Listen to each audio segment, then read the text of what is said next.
pour se mettre dans le bain, je vais vous raconter un conte. Je sais que vous aimez les histoires. Nous sommes tous de grands enfants. Donc une histoire qui, semble-t-il, est une fable mongole, ancienne. Mongole. Il y a bien longtemps, un chasseur allait seul dans une vallée montagneuse où il vit deux vieillards jouant aux échecs. Le jeune homme s'approcha d'eux, attacha son cheval et se tint à leur côté, sans même être vu, tant ils étaient absorbés par leur jeu. Le spectateur était un passionné d'échecs, et il se rendit vite compte qu'il ne s'agissait pas là d'une lutte ordinaire, mais que la partie semblait inspirée. Plus le jeune homme observait, plus il était fasciné. Au plus fort de la partie, les deux experts se penchaient sur l'échiquier et le spectateur, inconscient du reste, suivait en silence les mouvements des pièces.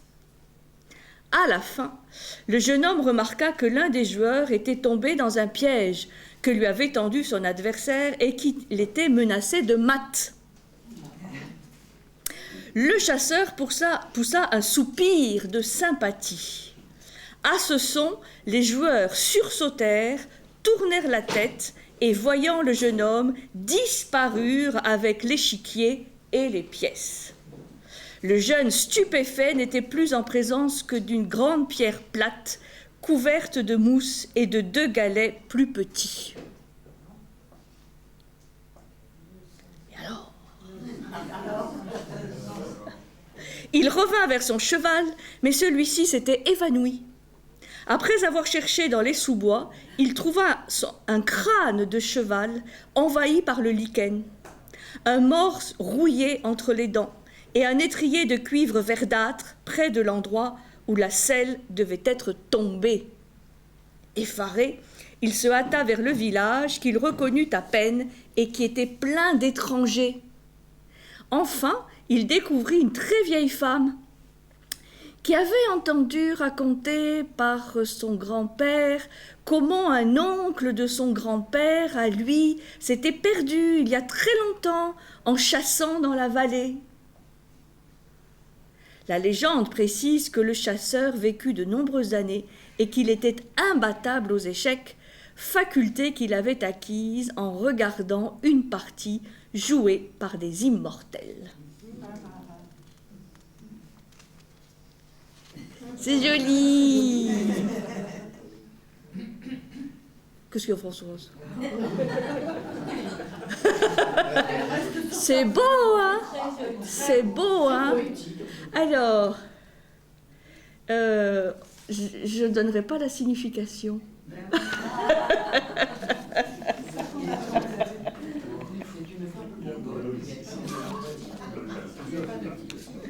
Hein, c'est la dernière fois aussi. C'est le mystère. Hein, mystère. Il y a des joueurs d'échecs dans la salle. De dames, plutôt. De dames qui jouent aux échecs. Ah, un jeu de dames. Il n'y a pas de joueur d'échecs. Dominique. Oh. C'est trop dur. Non? C'est trop être réfléchi. Yves, non? Tu joues pas aux échecs? Non? Tu joues à bataille? À la bataille. Ouais, mais je ne sais pas aux échecs. Jean-Luc, oh. Je joue aux 5 familles. Bon, les règlements de compte. Bon, là, derrière, là, vous avez un excellent joueur d'échecs. Voilà. Pierre. Voilà, alors, donc, je ne sais pas si tu l'as appris auprès des immortels. Peut-être pas, hein. Peut-être tu t'en souviens pas. Alors, symbolisme, j'ai intitulé ça symbolisme du jeu et des jeux. Donc avant de passer à l'explication de la symbolique de certains jeux qui sont très connus parmi d'autres, j'expliquais un peu la problématique que pose ce concept de jeu. C'est pas aussi simple qu'on pourrait le croire. Alors, on va y aller doucement. Ah oui, à ce point-là, oui. Alors, ça fait réfléchir. Le jeu, donc, c'est une activité désintéressée, volontaire, hein, normalement, qui se déroule selon certaines règles, hein, qu'on appelle même les règles du jeu, voilà, et qui recèlent des significations symboliques très puissantes, mais souvent oubliées. Alors, ce qui est intéressant, c'est qu'il semble que le jeu ait été d'abord lié à une manifestation ou à une célébration du sacré. C'est pour ça que ça a tout à fait sa place dans l'étude des symboles, puisque c'est une activité humaine liée au sacré, et que ce jeu ne comportait pas forcément, tout au moins à l'origine, la notion d'un adversaire. Hein, ça, vous verrez, il y a beaucoup d'anthropologues, d'ethnologues qui se sont penchés sur le sujet, et il semble que, à l'origine, donc il y a vraiment longtemps, hein, dans les temps primitifs, le jeu témoigne soit de l'organisation du cosmos, c'est-à-dire une représentation de l'univers, hein, organisé, hein, du monde manifesté, soit ça. Et donc, ce cosmos ou cet univers, eh bien, en jouant, on l'imite, on se l'approprie, on le fait sien. Ça, c'est une chose. La deuxième chose, c'est que le jeu a été de tout temps un parcours d'épreuves, un parcours individuel, hein, la plupart du temps, mais aussi parfois collectif, mais surtout individuel, d'épreuves et d'initiation, comme si on devait passer d'un degré à un autre. Alors, deux exemples par rapport à ces deux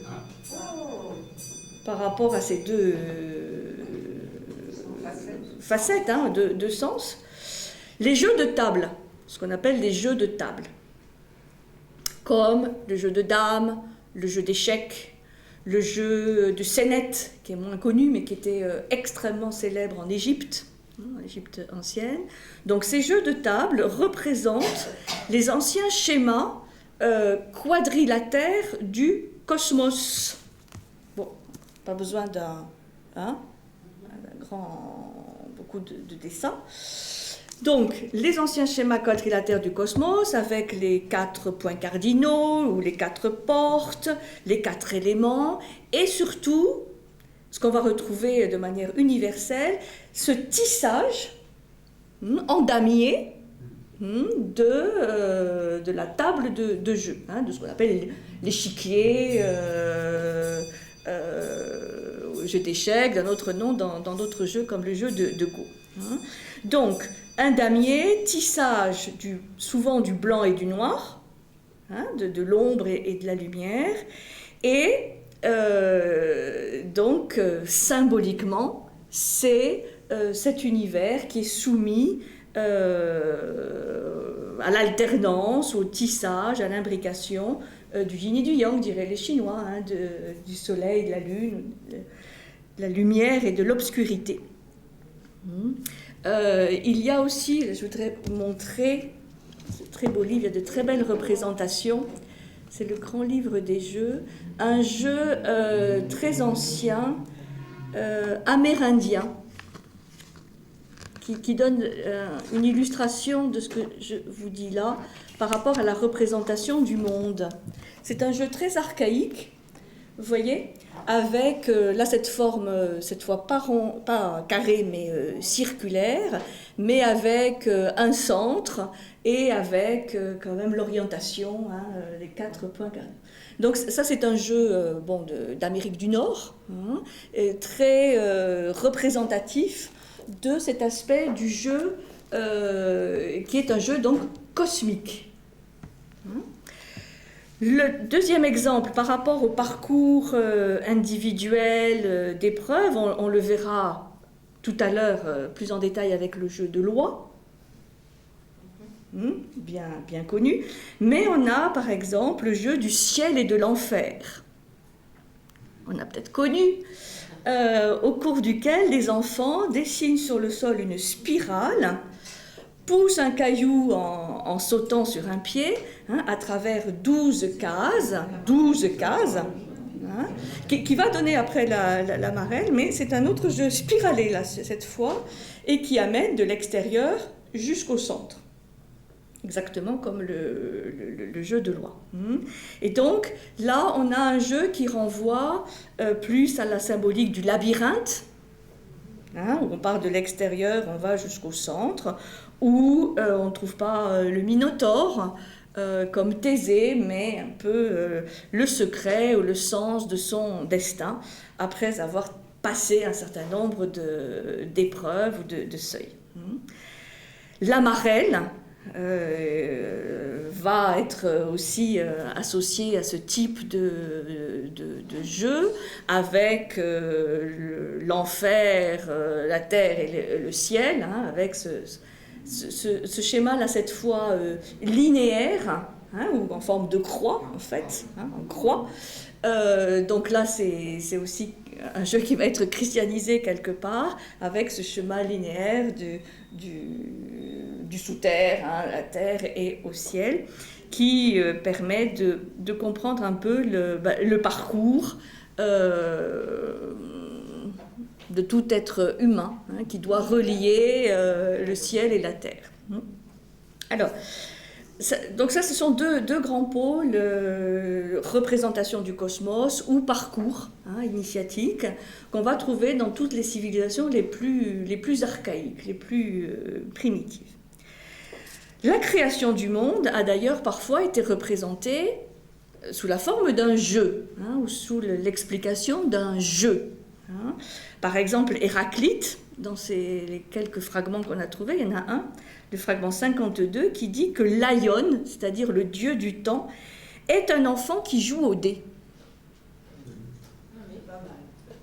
Donc Héraclite, hein, présocratique, très très très vieille formule.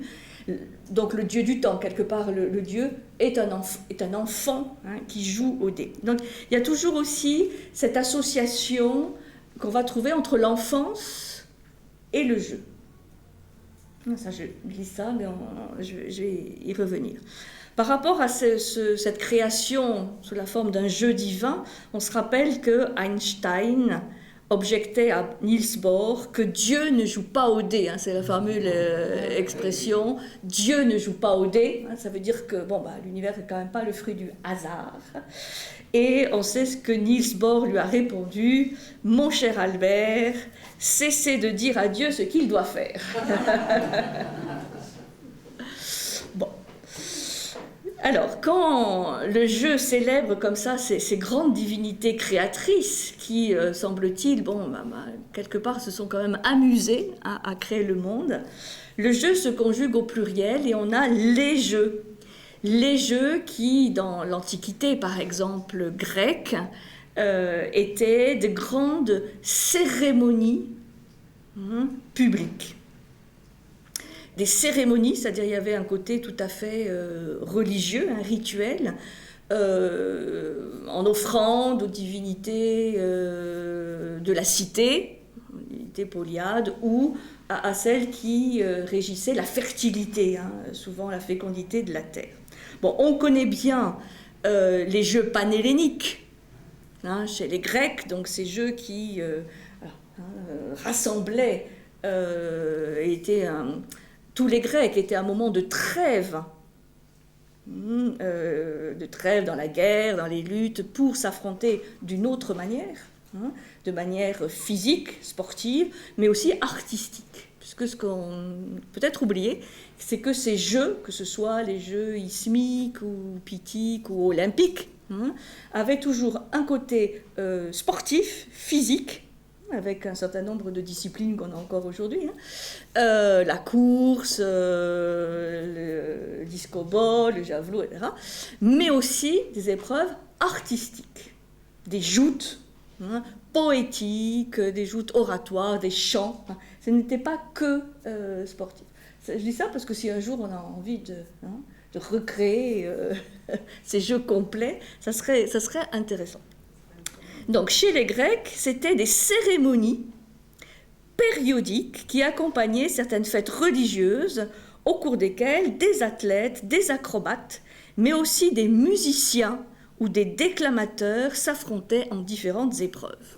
Bon, les plus connus, c'est bien sûr les Jeux olympiques, qui se déroulaient à Olympie et qui étaient dédiés à Zeus, quand même le maître du monde.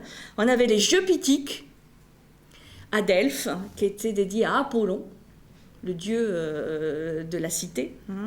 Et puis les Jeux isthmiques à Corinthe, qui étaient dédiés à Poséidon, donc au dieu de la mer et des océans.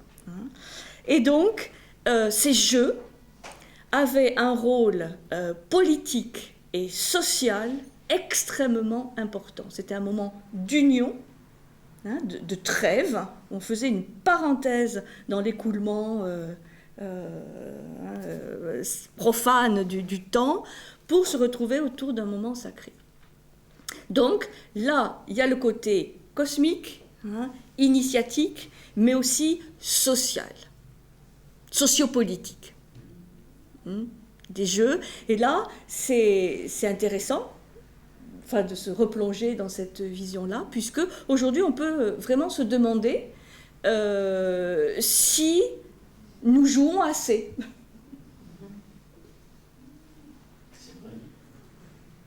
Individuellement et collectivement, parce que, comme vous le verrez, ce besoin, cette nécessité du jeu, qui pour certains anthropologues font vraiment partie des besoins essentiels de l'homme, s'ils ne sont pas suffisamment satisfaits, dans des jeux organisés, ou disons qui canalisent un peu ce besoin, eh bien, ce besoin va s'exprimer de manière anarchique, et notamment violente.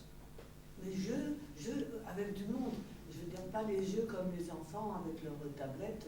Voilà, les jeux, alors il y a une dimension sociale et politique, surtout évidemment avec ces jeux collectifs, ces jeux publics. Voilà. Alors, on a quelques résurgences aujourd'hui, et moi je n'aime pas particulièrement le foot, mais c'est un jeu symbolique aussi, et peut-être que grâce au foot, on évite une violence bien plus importante. Oui, et en plus, c'est vrai qu'on voit encore cette symbolique des Jeux olympiques, où c'est une trêve, où on peut effectivement, les derniers Jeux de Corée sont intéressants de ce point de vue, où il s'est passé peut-être une accélération dans les relations entre les deux Corées. Enfin, c'est un moment, vous voyez, privilégié, sacré presque. On fait une parenthèse, on fait une trêve par rapport au profane. Et après, évidemment, le monde reprend ses droits, mais c'était, bon, évidemment, probablement beaucoup d'arrière-pensée derrière tout ça, mais quand même, on a encore, vous voyez, cette idée. Donc, par rapport à cette symbolique du fonctionnement de l'univers, avec forcément différentes forces en présence, le jeu est devenu tout naturellement aussi un symbole de lutte, de combat, et donc mettant en scène des adversaires, ou si on joue tout seul, soi-même étant son propre adversaire, comme dans le jeu par exemple du solitaire, où là on joue tout seul. Donc un symbole de combat, de lutte, soit une lutte contre la mort, ça c'est par exemple dans la Grèce toujours antique, les jeux funéraires. Les jeux funéraires, c'est-à-dire que c'était une institution pour justement manifester de l'union collective, de l'union sociale et aussi de la joie à un moment plutôt triste et grave. Jeux funéraires. Il y avait la lutte avec ou contre les éléments, c'était les jeux agraires, pour soit se concilier les éléments, soit faire venir la pluie, lutter contre la sécheresse, etc. Lutter contre les forces hostiles, ça c'est les jeux guerriers, qui étaient aussi, qu'on trouve dans beaucoup de sociétés anciennes, ou une lutte contre soi-même, contre sa peur, ses faiblesses, ses doutes. Donc, même quand les jeux sont de pure réjouissance, hein, apparemment, il y a toujours une résonance, un éclat de victoire pour celui qui gagne. Et donc, cette notion d'adversaire. Et donc, on parle des jeux de combat, des jeux de hasard, et le jeu, donc, est à lui seul tout un univers, en fait, où chacun va devoir trouver sa place, va devoir trouver un rôle à jouer, le mieux possible. Hein, c'est pour ça que parfois on dit que la vie est un théâtre, ou un jeu, où il y a un rôle, on parle bien des jeux de rôle, hein, on reparlerait tout à l'heure au niveau psychologique, qui jouent, qui ont un rôle très important.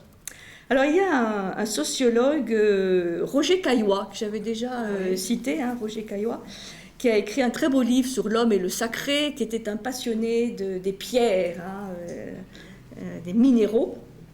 Et il dit dans Les jeux et les hommes, il a écrit un autre livre, Les jeux et les hommes. Hein. Caillois, C-A-I, 2-L-O-I-S. Hein, c'est quelqu'un de S. C'est quelqu'un de connu, hein, au XXe siècle, Roger Caillois. C'est un sociologue, ethnologue, sociologue. Jean d'Ormesson, on parle souvent. De Roger Caillois. Oui. Vous avez, c'est à Paris, au Muséum d'histoire naturelle, dans le grand bâtiment sur la minéralogie, vous avez toute une collection de pierres absolument somptueuses, qui était la collection privée de Roger Caillois, dont il a fait don au muséum. Absolument magnifique. Et aussi, oui, aussi. Il s'est beaucoup penché sur le fonctionnement des sociétés primitives. Et les hommes, les jeux et les hommes. Et il dit ceci: le jeu est non seulement l'activité spécifique qu'il nomme, mais encore la totalité des figures, des symboles ou des instruments nécessaires à cette activité ou au fonctionnement d'un ensemble complexe. Tout ça pour dire que le jeu, c'est pas simplement l'activité, le fait de jouer, mais c'est quelque chose de total, de totalisant, et qui rassemble les figures, les symboles et les instruments nécessaires à cette activité ou au fonctionnement d'un ensemble complexe. C'est-à-dire que le jeu n'est pas du tout quelque chose de simple, mais de complexe. Complexe dans ce sens d'interaction, de relation. C'est pour ça qu'on peut l'étudier sous de multiples facettes. Alors, complexe, complexité, complexus, avec un nœud de relation, et penser à un premier tandem, un premier binôme contradictoire dans cette complexité du jeu. C'est d'une part le respect des règles, et l'autre aspect, c'est la liberté ou la spontanéité. Donc c'est un premier couple que je sors de la complexité du jeu, de cette notion. Respect des règles, puisqu'un jeu, il y a des règles qu'on doit respecter, sinon on est hors jeu. Donc il y a des règles, respect des règles, mais aussi c'est un espace de liberté et de spontanéité. Et c'est ça très important, de laisser aussi jouer cette spontanéité. Vous savez, quand on joue, on redevient enfants. Oui. On triche, ou au contraire, on est très... Mais puis il y a un moment où on peut se dire « Ah bah, je joue plus ». On connaît bien. Ah bah non, alors dans ces conditions-là, moi je joue plus. Ça veut bien dire que quand on joue, on rentre dans un autre espace-temps où tout n'est pas possible, mais peut-être un peu plus que dans la vie de tous les jours. C'est pour ça que c'est si important de jouer. Parce que c'est un espace-temps où, bien sûr, il y a des règles, mais on peut aussi s'affranchir d'un certain nombre de contraintes ou de règles sociales ou personnelles, familiales, qui nous qui nous corsettent, voilà, qui nous contraignent. Hein. Et l'addiction, alors? Ah, ben voilà, comme toujours, rien de trop. Hein. Donc il faut effectivement éviter l'addiction, mais bon, il y a de la marge. Alors, comme dans la vie réelle, avec un cadre déterminé d'avance, le jeu associe les notions de totalité, de règles et de liberté. C'est-à-dire, il y a un certain ordre, il y a des règles, mais on peut aussi laisser percer et s'exprimer sa spontanéité la plus profonde, les réactions les plus personnelles aux contraintes extérieures. Et si vous voulez connaître quelqu'un, jouez avec lui. C'est extrêmement révélateur. André, il en sait quelque chose, lui qui est un joueur invétéré. Mais oui, parce que dans ce cadre de règles, il y a quelque chose d'autre qui s'exprime. Hein? Et c'est ça aussi, individuellement et collectivement, qui est très important. Ça joue un rôle un peu de soupape. Et que si cette soupape, notamment au niveau collectif, après au niveau individuel, chacun fait comme il peut, mais si au niveau collectif, cette soupape n'est pas là, bon, et il y a ce que certains appellent l'homo ludens, hein, c'est-à-dire ce besoin ludique qui va quand même devoir s'exprimer et pas forcément de manière canalisée comme à travers le jeu. Vous voyez ce que je veux dire? Bon. Donc, les jeux sont à l'origine liés au sacré, comme de nombreuses activités humaines, et même les plus profanes, les plus spontanés, hein, on pourrait dire la marelle ou le jeu de dames, même les plus éloignés d'une finalité, je dirais, consciente, dérivent de cette origine. Hein, donc c'est une activité vraiment sacrée et qui doit être prise au sérieux. C'est très sérieux de jouer. Beaucoup plus, on pourrait l'imaginer, ce n'est pas simplement du divertissement. Les enfants, ils le savent bien, hein. Ils jouent, oui, vraiment et il y a un lien très important entre l'enfant et le jeu, parce que comme on le verra, le jeu est aussi un facteur de socialisation hyper important. Et c'est effectivement cette fonction-là de socialisation, c'est-à-dire d'intégrer la société adulte, qui fait défaut justement avec un certain nombre de jeux aujourd'hui, de jeux vidéo ou autres, où justement il n'y a pas cette socialisation parce qu'on joue tout seul devant son écran. Donc ça permet aussi de comprendre pourquoi ces jeux peuvent être dangereux, peuvent être utiles à toute petite dose, parce que quand même ils renferment un facteur de socialisation, mais surtout pas au rythme où on le connaît aujourd'hui, à la quantité qu'on connaît aujourd'hui. Alors, quelques exemples de jeux comme ça. En Irlande, on a beaucoup de jeux guerriers qui sont réalisés par des héros. Donc, jouer, c'est aussi se relier, s'identifier au héros. Il y a le saut du saumon. Bon, ça c'est en Irlande, ça ne s'invente pas. Le saut du saumon, le jeu du tonnerre, les éléments, le jeu sur la pointe d'une lance, les jeux d'équilibre. Et le jeu guerrier symbolise l'habileté individuelle, la perfection du combat singulier. Et là, on a vraiment un schéma initiatique, où il faut dépasser sa peur. Et c'est encore le cas dans certains jeux dont Interville a parfois hérité. Ces jeux d'adresse, ces jeux d'équilibre, où il faut quand même se dépasser. Dépasser ses peurs. Chez les Germains, on trouve beaucoup de jeux. Alors là, c'est un autre aspect comme moyen divinatoire. Parce que le jeu a aussi à faire avec la divination et notamment les jeux de hasard, ce qu'on appelle les jeux de hasard, tous les jeux qui se jouent avec des dés, par exemple, où on peut penser que c'est le hasard qui fait tomber les dés d'une manière X et pas Y. Alors ces jeux sont des moyens divinatoires, en particulier pour savoir si on est relié aux forces surnaturelles ou pas, si on a de la chance ou pas. Et vous savez, les jeux de hasard, bon, bah, c'est quand même très répandu, hein, très très répandu. Là aussi, il ne faut pas d'addiction.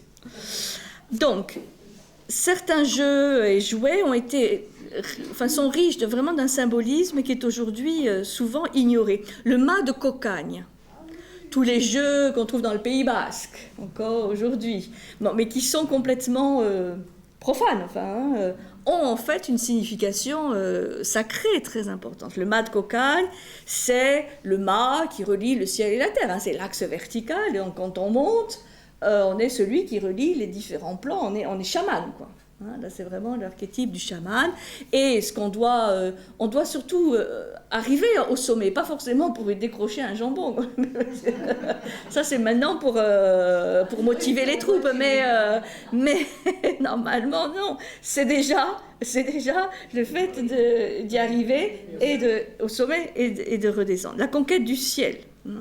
Le football ou le jeu de pelote chez les anciens précolombiens, c'est quand même, je ne sais pas si on l'avait vu comme ça, la dispute pour le globe solaire. Et le jeu de pelote chez les anciens Mexicains, où il y avait des jeux immenses, jeux de pelote, où il fallait faire passer la balle à travers un anneau, surtout jamais faire tomber la pelote en question, parce que là, on mettait en jeu le fonctionnement du cosmos, quoi. Donc, il y a un côté cosmique. Bon, je ne sais pas si les Neymar et Messi le jouent comme ça, mais certainement plus. Mais ça a une signification symbolique cosmique. Entre deux clans, évidemment, antagonistes. Ce qui permet de comprendre aussi pourquoi peut-être des milliards de gens regardent 22 joueurs, c'est ça, 22, 20, je sais plus, courir après un ballon. Parce que quand même, et toucher des sommes phénoménales pour courir derrière un ballon. Parce que des fois, on peut se demander... Bon, c'est parce qu'il y a quelque chose de symbolique. Et comme je disais, la violence qu'on va trouver dans le jeu et dans les stades, peut-être, même si elle existe, évite d'autres violences bien plus importantes. On ne sait pas. Il y a les millions de spectateurs qui regardent le football à la télévision pensent que le ballon est un soleil. Combien il y en a qui le savent sûrement très peu, mais c'est pas grave. Mais oui, peut-être. Bon, là, c'est pas le même symbolique que le jeu de pelote mexicain. Alors pour le rugby, j'en sais rien, parce que là, il est pas rond. Donc là, je ne m'aventurerai pas dans la symbolique du rugby. Il faudra chercher. Alors, il y a les jeux de cordes, de cordelles, ça qu'on trouve encore dans notre région, qui sont liés aux saisons et aux métiers qui représentent. Le cerf-volant, le jeu du cerf-volant, très riche au niveau symbolique, il existait en Extrême-Orient et symbolisait l'âme du propriétaire, resté, lui, au sol, et l'âme reliée comme magiquement par un fil, livrée au remous des courants aériens. Donc ça, c'est beau aussi. Donc là aussi, combien de gens jouent sur la plage avec des savanes. Mais ça explique aussi pourquoi des adultes continuent d'être fascinés par ces jeux. Ce n'est pas simplement des jeux d'enfants. C'est parce que ça correspond à une représentation souvent inconsciente, mais importante. Et maintenant, ils s'envolent avec le cerf-volant. Ah oui, avec les... Comment ça s'appelle le truc là, mais c'est extraordinaire. Oui, oui. Bah là, c'est une autre symbolique. Et donc, quelque part, les jeux sont une des formes du dialogue de l'homme avec l'invisible. C'est pour ça qu'il y a cette dimension sacrée. D'une manière générale, plus un jeu comporte de hasard, plus on peut considérer qu'il dérive d'une discipline oraculaire. C'est-à-dire où là, on testait le fait d'être relié à une force divine, une force surnaturelle ou pas. C'est un autre philosophe, anthropologue français, Lévi-Brul, qui a réuni beaucoup de documents ethnographiques sur le sujet, notamment chez les peuples dits primitifs, qui dit que la passion du jeu atteint souvent un paroxysme parce qu'on cherche à savoir si on a la faveur des forces invisibles. Et c'est pour ça qu'il peut y avoir un début là d'addiction, hein, de dépendance, parce que on teste une fois, et puis 2 fois, 3 fois, pour savoir si voilà, on a vraiment, si on est chanceux ou pas. Hein. Et ce se retrouve encore aujourd'hui, hein, avec nos lotos. Bon, là, en plus, il y a le fait de gagner un peu d'argent, hein, mais où c'est, bon, est-ce que je suis chanceux ou pas, hein. Donc, on interroge ce monde mystérieux, invisible. Donc, jeux cosmiques, jeux sacrés, jeux sociaux. Jeux sociaux. Et là, on rentre dans une autre facette du jeu, dans son rôle pédagogique, éducatif. C'est pour ça que le jeu, mais un jeu bien compris, disons, est si important dans la formation de l'enfant.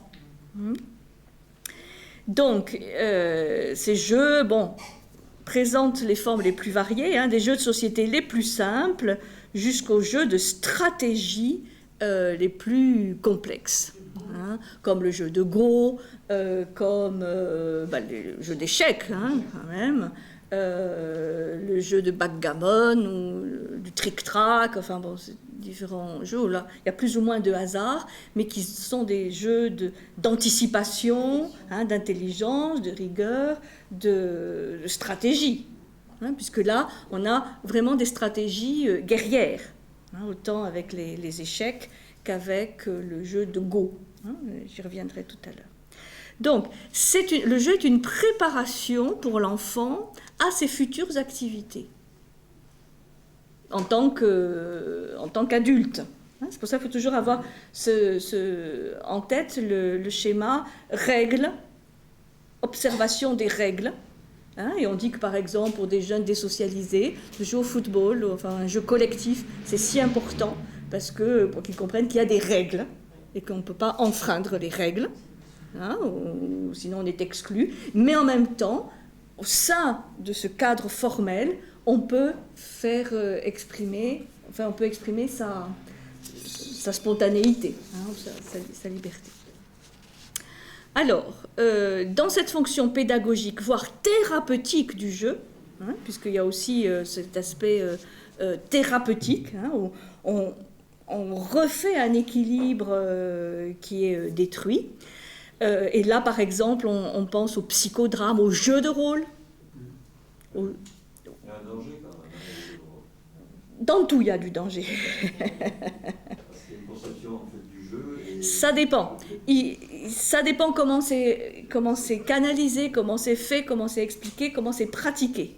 Hein, tout peut être dans le fait de ne pas en faire non plus, disons. Hein, mais ça peut avoir un rôle thérapeutique extrêmement positif, puisque là, justement, on prend un rôle, donc il y a une sorte de distanciation qui se fait par rapport à soi-même. Et là, dans le cadre de ce rôle qui est choisi ou donné, il y a de la spontanéité, il y a de la liberté, il y a de la créativité. Et là, ça fait penser toujours à ce vieil antagonisme qu'on trouve aussi dans les sociétés, dans les jeux. Il y a le côté plus dionysiaque ou plus apollinien. Vous avez des jeux ou des jeux de rôle justement qui vont être plus centrés, canalisés, formalisés, avec des règles assez strictes, plus apolliniens on va dire, et puis des jeux beaucoup plus dionysiaques, hein, dans le sens où là tout est possible, tout est permis, et il y a un peu cette folie, hein, qui peut s'exprimer, et elle a besoin aussi de s'exprimer, hein, c'est toujours pareil. Donc il y a ce double aspect, hein, plus apollinien, plus dionysiaque, qu'on va trouver aussi dans les jeux. Et les sociétés humaines vont utiliser plus ou moins les jeux en fonction de ce dont elles ont besoin par rapport à leurs problématiques, aux problèmes auxquels elles font face. Hein, donc s'il y a plus trop de débordements, on va faire appel à des jeux plus apolliniens. Si au contraire on a une société très policée, très rationnelle, hein, où l'homo ludens ne peut pas trop s'exprimer, il faudrait là faire appel à des jeux plus dionysiaques. Tout ça était très intelligemment en fait conçu et vécu par un certain nombre de sociétés par rapport aux besoins individuels mais aussi collectifs. Et on ne peut pas imaginer que, par exemple, aujourd'hui, des manifestations dans la rue ou ça, ne sont pas des expressions de ce besoin aussi de jouer un rôle.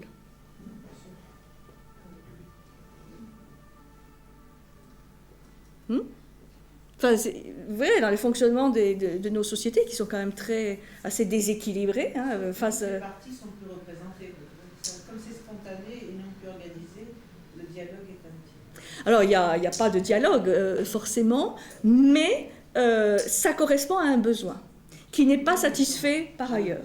Hein, ce n'est pas pour justifier les manifestations et les grèves et tout ça, mais en tant que observateur des sociétés, comprendre que ça correspond à quelque chose en lien avec le jeu aussi. Alors, comment ? Oui, une soupape. Vous voyez, c'est assez complexe. Alors, après, ça ne résout rien en profondeur, hein, mais ça permet de gérer. Voilà. Oui, mais d'apprendre à gérer sans le risque. C'est ce qu'on nous apprend dans les écoles. Mais on nous met dans une situation qu'on retrouvera dans le réel et qui nous apprend à anticiper ce qui pourrait se passer sans avoir le risque, par exemple, de déclencher une grève parce que vous... Le risque, oui. Par contre, il y a quelque chose qui est intégré, c'est la gestion de l'incertitude, par exemple. Comment on gère l'incertitude. Donc, ces jeux de rôle, c'est très complexe, hein, il y a du plus simple au plus compliqué. Hein, c'est quelque chose qui est très intéressant puisque c'est une mise en scène où on peut se permettre un certain nombre de choses sans effectivement encourir les risques de la société ou de la vie réelle. Ça existe toujours ? Ah oui, c'est très développé dans les écoles même de management et autres. Oui, si. Les jeux de rôle, oui. Pour gérer les congés dans une entreprise. Ah oui, alors ça c'est autre chose. Oui. On apprend à gérer. Oui. C'est des exemples. Oui. Alors tout le monde veut partir au même moment. Oui. Et c'est à vous débrouiller. Ah bah là, la SNCF devrait faire un gros jeu de rôle là en ce moment. Alors, donc, on a ce tandem liberté, hein, là on le voit avec les jeux éducatifs ou les jeux thérapeutiques, liberté et socialisation. Hein, et ça, c'est un aspect très important. Le jeu apparaît comme une manière de prendre de la distance à l'égard des contraintes qui, dans la vie courante, fixent l'individu un rôle bien déterminé. Bon, pas plusieurs rôles, mais disons un nombre restreint. Hein. Donc, on retrouve ainsi, je trouvais ça intéressant, l'un des sens apparemment secondaires du mot, lorsqu'on dit par exemple d'une pièce, dans un assemblage, qui n'est pas entièrement prise dans un mécanisme, on dit qu'elle a du jeu. Hein, c'est-à-dire qu'elle a une certaine liberté, aisance dans ses mouvements, puisqu'elle n'est pas complètement contrainte par la machine à laquelle elle fait partie. Hein. Donc, ça, c'est important dans les rouages sociaux. Hein. Donc, en jouant, l'homme se donne aussi l'illusion, parce que ça peut être aussi l'illusion, mais l'illusion d'une liberté dans son rôle social, et c'est aussi un apprentissage de la vie collective. C'est pour ça que les jeux de société sont si importants. Mais les jeux de société à pratiquer en société réelle, quoi, hein, avec les copains, et pas derrière un écran. Ça, c'est très, très important, parce que sinon, la socialisation ne se fait pas, et tout au contraire. Donc, l'activité ludique est un processus important, essentiel même, dans la socialisation de l'individu. Hein? Et c'est pour ça qu'il y a cette connivence entre la notion d'enfance et de jeu, puisque c'est surtout quand on est enfant qu'on a besoin de se socialiser. donc on ne s'étonnera pas que des psychosociologues aient vu dans le jeu l'un des facteurs les plus importants de la formation de la personnalité sociale. Il y a un Américain qui disait que c'est le plus important dans la formation du soi, ce fait de jouer un rôle et de l'interaction avec les rôles des autres. Parce que parfois dans le jeu, on aimerait jouer le rôle de l'autre. Et le fait de faire comme si, on joue aux gendarmes et aux voleurs, on joue à la maman, on joue à, on fait comme si. Et ça permet de s'incorporer, de s'approprier un certain nombre de rôles de la société adulte. Donc avec... Quand on joue au docteur, des fois on ne fait pas semblant. Avec le... Quand le jeu rejoint la réalité, la frontière. Tu parles des enfants qui jouent... Non, en général, je pense à un film comme Wall Street. Ah oui. Va jouer avec des autres. Ah, mais va ruiner des gens. Bien sûr. Il va arriver dans le réel, en fait, à un moment donné. Mais ça, c'est ce que je voulais vous expliquer tout à l'heure, c'est que beaucoup d'activités humaines sont en fait des jeux déguisés. Enfin, et la spéculation boursière est évidemment un jeu de docteur. Ah, ça, c'est autre chose. C'est ça, jouer au docteur quand on est petit. C'est prendre le... Donc, l'intégration de l'individu à la société passe énormément par l'activité ludique. Et c'est pour ça que certaines sociétés vont privilégier plutôt certaines formes de jeux que d'autres. C'est Roger Caillois qui dit qu'on peut distinguer deux sortes de sociétés. Celles qui nomment les sociétés à tohu-bohu, c'est-à-dire qui vont valoriser toutes les mascarades, là ça nous ramène à la symbolique du masque, tous les jeux où on va jusqu'au bout, les jeux même de vertige, tous les jeux libres où il y a très peu de règles, en fait, les jeux donc dionysiaques, tandis que d'autres sociétés s'accommodent mieux de jeux plus réglementés, plus apolliniens. Il dit que les sociétés primitives, les plus archaïques, privilégiaient beaucoup plus les jeux dionysiaques que apolliniens. Disons que la tendance générale est plutôt de plus en plus vers des jeux apolliniens et donc réglementés, contraignants, et que finalement il va manquer quelque chose de dionysiaque. Il y a plus de techniques, plus de rationalité aussi, et des sociétés aussi plus importantes. Et donc ce jeu Apollon-Dionysos ne se fait plus correctement. Bon, et il y a des sociétés où coexistent les deux types de jeux, mais il explique bien qu'en fait, les cultures peuvent aussi renforcer le penchant des populations pour certains jeux, plus que d'autres. Alors, je voudrais aussi citer un exemple qu'on connaît bien, qui étaient les fameux jeux du cirque à Rome. On dit du pain et des jeux, où là, c'était aussi une sorte de volonté assez démagogique, parce que c'était un divertissement quand même peu culturel, peu élevé, et assez amoral. Mais c'était une manière, là, clairement, de canaliser la violence sociale. Donc, quand on dit du pain et des jeux, c'est parce que finalement, on n'a plus que ça pour éviter l'explosion sociale. C'est ça qu'on a inventé les jeux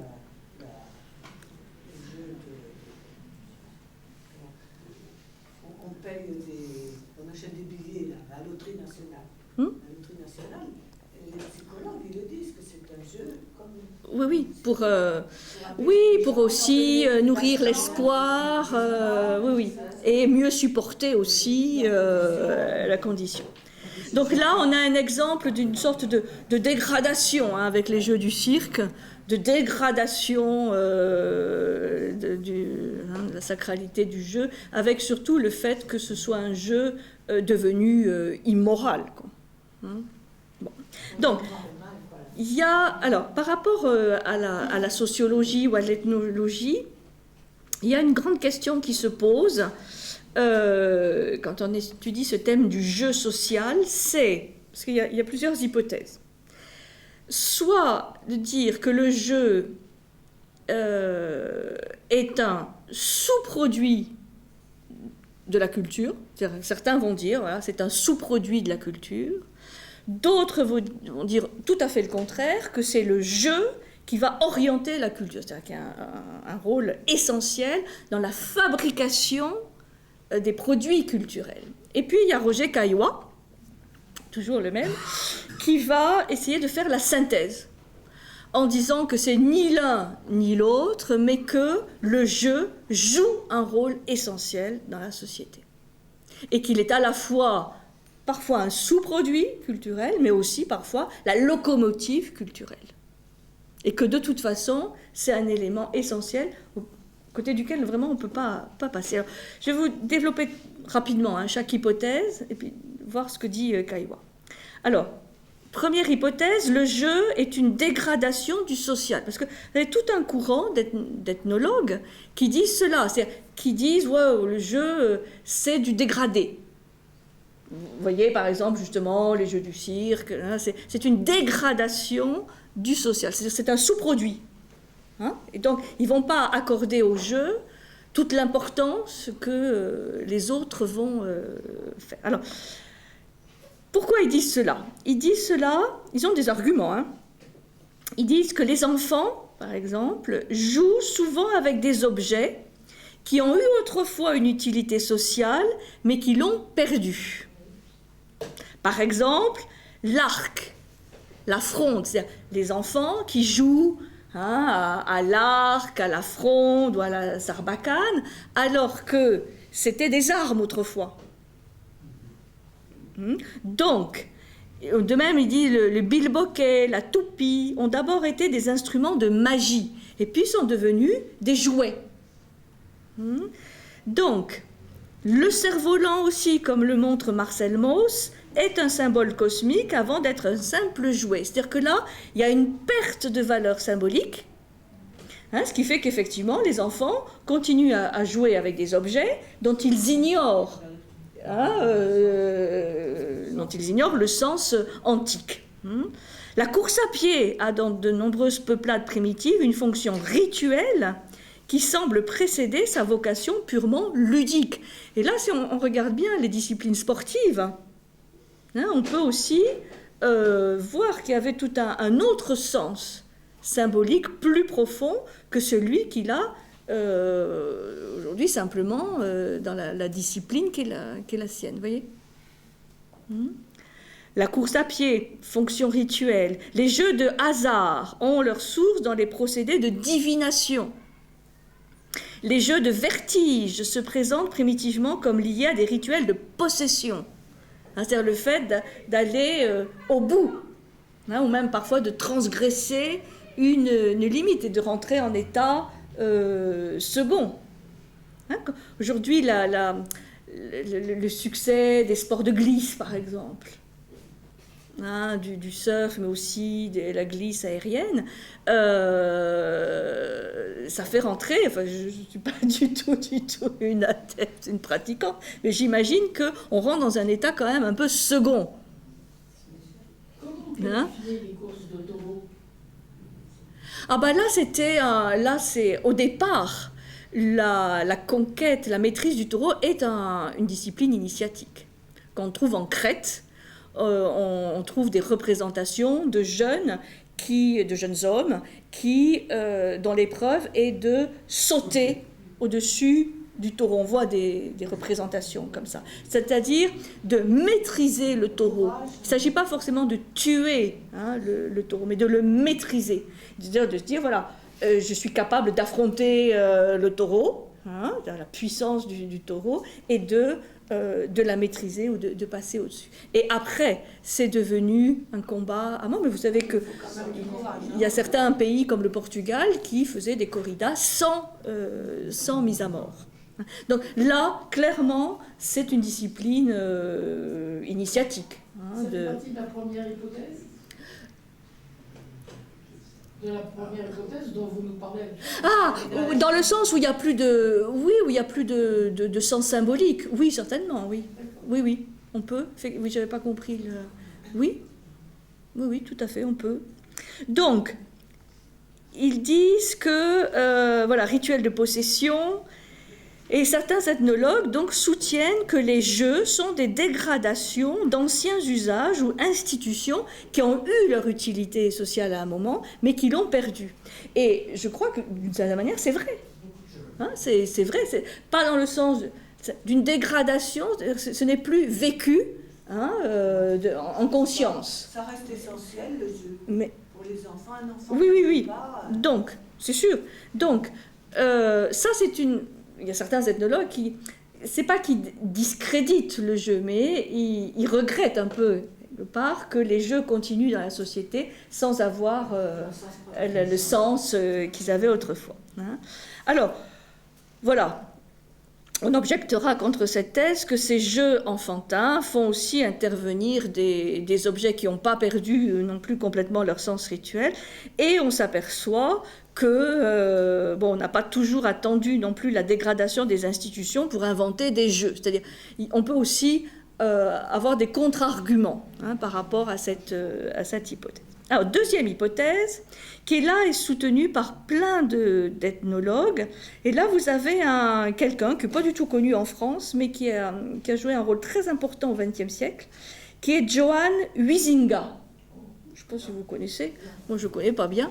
Johann Huizinga, H-U-I-Z-I-N-G-A. Huizinga, c'est le plus grand historien en fait néerlandais. H-U-I-Z-I-N-G-A. Plus grand historien néerlandais.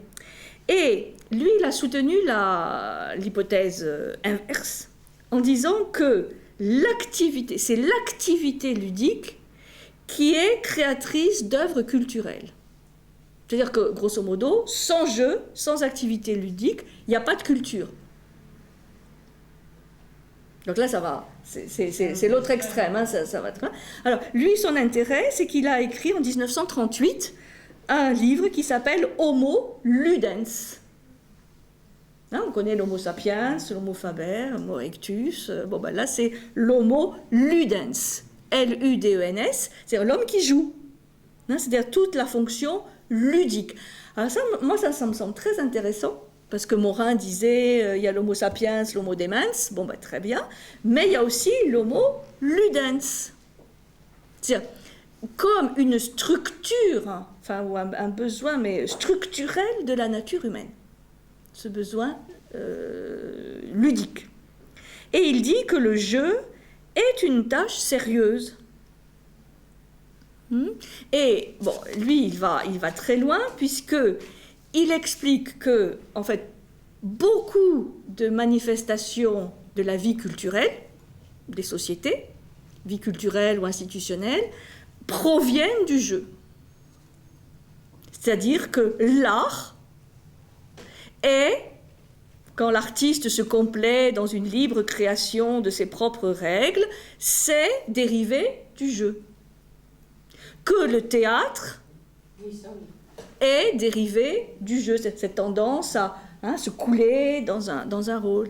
La danse aussi, la littérature tire sa spécificité dans les joutes oratoires, qui est une sorte, là aussi, de compétition ludique. La vie politique a bien souvent l'allure d'un jeu de compétition ou même de hasard, dans le domaine des institutions nationales comme dans celui des relations internationales. Quant à la guerre, à certaines époques, et notamment dans les temps féodaux, elle s'apparente au tournoi, au jeu des armes, c'est-à-dire que là, il y a vraiment, pour lui, c'est pas la guerre qui va se transformer en tournoi de courtoisie, mais c'est le contraire. C'est ce besoin de jeu qui fait que les hommes s'affrontent et se font la guerre. Et que justement, on ne peut pas dire comment fait-on pour arrêter la guerre si c'est vraiment un besoin de cet homo ludens. En tout cas, depuis toujours. Et depuis semble-t-il, toujours, oui. C'est souvent pour prendre le territoire des autres aussi. Oui, oui, mais on a aussi des cas d'affrontement, de guerre, où il n'y a pas d'enjeu territorial.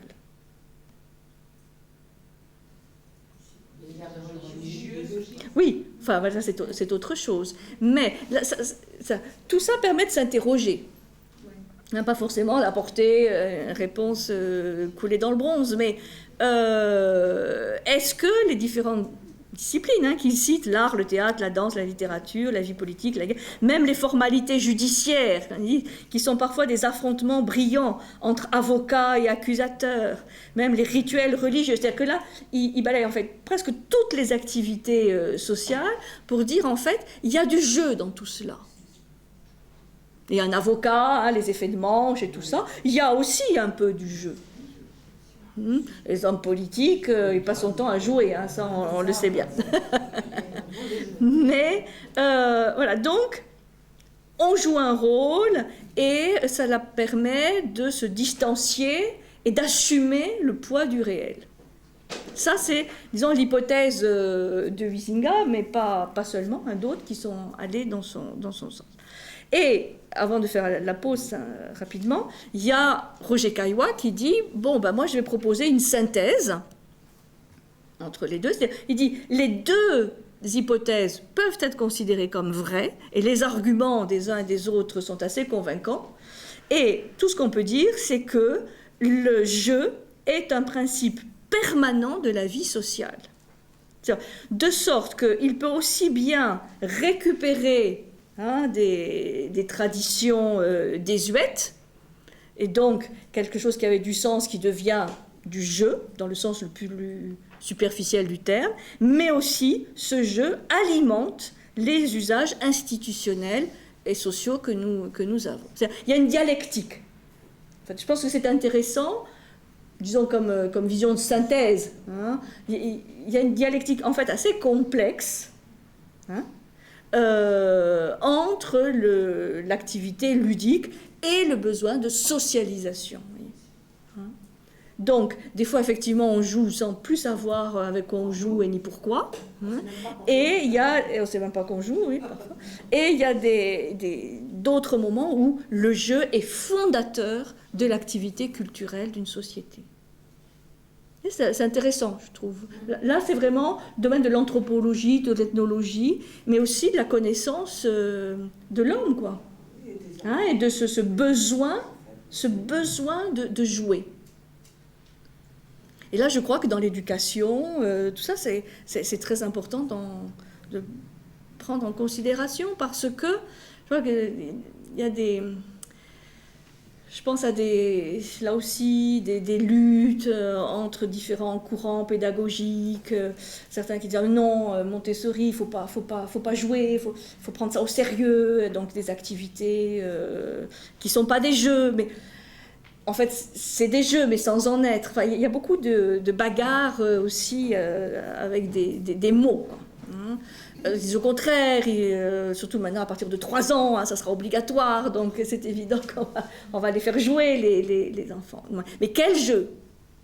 Voilà. Donc là, c'est toute la question. Est-ce que c'est des jeux, comme certains disent, qui sortent justement du cadre habituel, ou comme dit souvent la pédagogie Montessori, non, c'est des jeux qui doivent préparer à la vie active, c'est-à-dire à la limite on apprend à un enfant à balayer, à arroser une plante, à s'occuper d'un animal, etc. Vous voyez, il y a toutes jusqu'où on va dans la distance par rapport au réel, enfin, ce qu'on appelle le réel.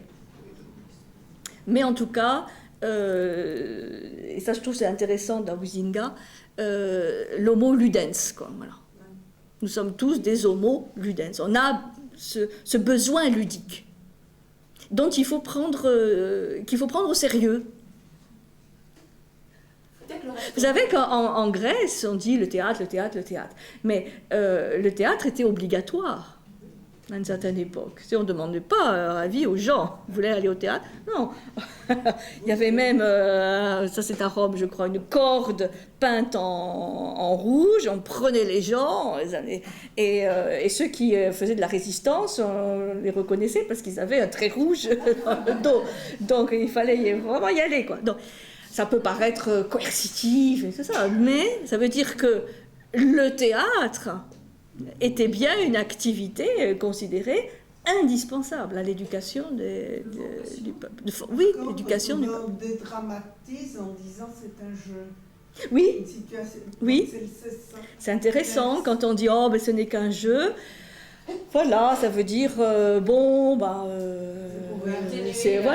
c'est pour rire. On dit oh ben là je joue plus. Et c'est intéressant. C'est très proche du masque en fait. Oui. Hein, la symbolique du masque qui distancie et en même temps révèle. Et c'est pour ça que dans beaucoup de jeux aussi on se masque. Enfin dans certains jeux on se masque. Hein, les jeux guerriers et tout ça. Ça va? Hein, je trouve ça intéressant. Hein, ça permet de découvrir. Voilà. Et pourquoi, à certaines époques, il y a certains jeux qui prennent le pas sur d'autres. Aujourd'hui, le jeu de loi, je pense que les enfants. Le Monopoly, même, c'est un peu passé de mode. Hein. Aujourd'hui, c'est plutôt, je sais pas. Oui, des jeux vidéo ou. D'affrontement, oui, ou de connaissances, mais ça c'est moins. Hein? Il y a toujours Mario Bros. Mario Bros. Ah, c'est quoi? Jeux vidéo. Jouent les enfants, jeux vidéo. Jeux vidéo? Où ils doivent sauter, voilà. Jeu d'épreuve, oui. Alors, c'est vrai que, bon, moi je crois qu'il ne faut pas être non plus dogmatique hein, sur les jeux vidéo et jeter le bébé avec l'eau du bain. Certaines études montrent que des enfants qui pratiquent de jeux vidéo sont plus... adaptabilité, souplesse, qui peut évidemment leur être très utile par la suite. Hein. Tout dépend, voilà, c'est comme les jeux de rôle, les psychodrames... Tout dépend de doser, tout ça. Mais il y a sûrement des choses très, très positives, mais aussi, peut-être, ce qui manque, c'est de pouvoir échanger après. C'est ce côté, justement, social. Hein, et vous savez, il y a plein de familles qui se sont rabibochées en jouant au Monopoly. Hein.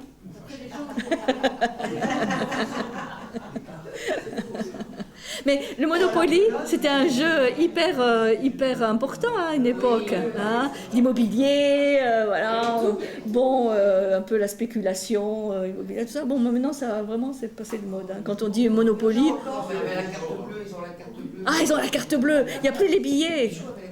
Ah, il n'y a plus le banquier, alors. Ah, d'accord. Ah, je ne savais pas. Je n'ai pas de petits-enfants, moi. Bon, allez, on se fait une petite pause. Mais par rapport aux animaux, bon, voilà, c'est une grande question, effectivement. Voir si les petits animaux qui viennent de naître, hein, tu disais les petits ours, ou je sais pas, qui s'amusent. Bon, est-ce qu'ils ne font que s'amuser? Est-ce qu'ils sont conscients de ce qu'ils font? Est-ce qu'ils jouent? Ou est-ce que le jeu est vraiment une spécificité humaine, dans le sens d'acceptation justement de règles qui sont conscientisées, et l'expression de d'une conscience, et aussi de cette liberté, de cette spontanéité, mais à l'intérieur d'un cadre. Les petits animaux, ils jouent comme jouent les petits enfants, parce que c'est vital. Parce que ça oui, mais est-ce qu'ils jouent ou est-ce qu'ils s'amusent? C'est pas pareil. Non, mais on n'en sait rien. Bon, on en sait. Donc, sujet suivant. Ce que je voulais vous dire, c'est que quand même, au niveau des sociétés, ce qui est très intéressant, c'est de constater que, par exemple, les jeux de hasard, les jeux de dés ou les jeux d'argent ont été souvent favorisés, mais aussi réprimés. notamment les autorités ecclésiastiques qui ont mis le holà sur, par exemple, les jeux d'argent. Et c'est sûr qu'en France, nous, on a un certain nombre de rois qui montraient vraiment le mauvais exemple. Voilà, notamment... j'ai 2 noms, mais je ne les dirai pas, qui étaient vraiment addicts au dé, au trick-track, vous savez, le trick-track, un peu comme le backgammon, voilà. Qui c'est? Henri IV et Louis XIV. Bien sûr, voilà. Le régent. Et le régent. Oh, ben le régent, voilà. Donc, des heures interminables passées à jouer, et là, évidemment, au-delà de toute... bien sûr, Marie-Henri. Alors, quelques exemples de jeux symboliques. Alors là, je ne vais pas tous, mais vous avez là, bon, c'est un très beau livre, là qui peut faire effectivement un beau cadeau, où vous avez plein de représentations. Alors là, c'est du monde entier. Avec, bon ça c'est plus connu, hein, avec des jeux de table, avec l'explication de tous ces jeux. Il y en a du monde entier, hein, pour montrer vraiment que c'est quelque chose d'universel, très différent, avec des jeux aussi assez archaïques, certains qui se jouent encore, d'autres plus. Et là vous avez une variété extraordinaire voilà, de jeux avec des noms qu'on ne connaît pas. Donc là, on va se pencher sur les plus connus. Hein, pour, oui, je pense qu'il existe encore. Oui, c'est très très beau livre. Parce que là, il y a les représentations, mais il y a aussi comment ça se joue. Alors, le jeu d'échecs. Bon, le jeu d'échecs, probablement originaire de l'Inde. C'est ce qu'on dit en tout cas. En plus lié à une stratégie guerrière, hein, et qui s'est ensuite transformé, on dit qu'il est passé en Perse, puis il a été remodelé par la civilisation arabe. Hein, donc Inde, Perse, civilisation arabe. Le mot échec viendrait du sanskrit ou du vieux persan, d'un mot qui dérive de Shah, qui signifie le roi, hein, comme le Shah d'Iran. Roi, donc c'est un jeu de roi, c'est le roi des jeux, il y a aussi évidemment des pions qui est un roi. Donc c'est un combat, hein, dire que c'est originaire de l'Inde, ça associe souvent à un combat entre pièces noires et pièces blanches, donc entre l'ombre et la lumière, entre les devas, hein, et les asuras, c'est un combat cosmique. Mais l'ombre et la lumière, c'est pas un combat. Alors ça, c'est un autre sujet. Alors, voilà. Vous en avez des questions. Donc, ceux qui interprètent le jeu indien, enfin vraiment qui serait à l'origine du jeu d'échecs, disent c'est vraiment d'abord un jeu cosmique, hein, qui reflète en fait sur ce damier le combat entre, vous savez, les devas, hein, ou la lutte entre les devas qui représentent la lumière, les êtres lumineux, et les asuras qui sont les êtres un peu plus passionnels, obscurs, etc. Et donc, voilà, un combat, et l'enjeu de la bataille, c'est la suprématie sur le cosmos, sur le monde. Hein, donc c'est la guerre des étoiles, enfin entre guillemets, hein, c'est une guerre cosmique, avant d'être une guerre humaine. Hein, comme si dans le ciel, il y avait aussi ce combat, hein, cette lutte, pour savoir qui va gagner, si c'est la lumière ou...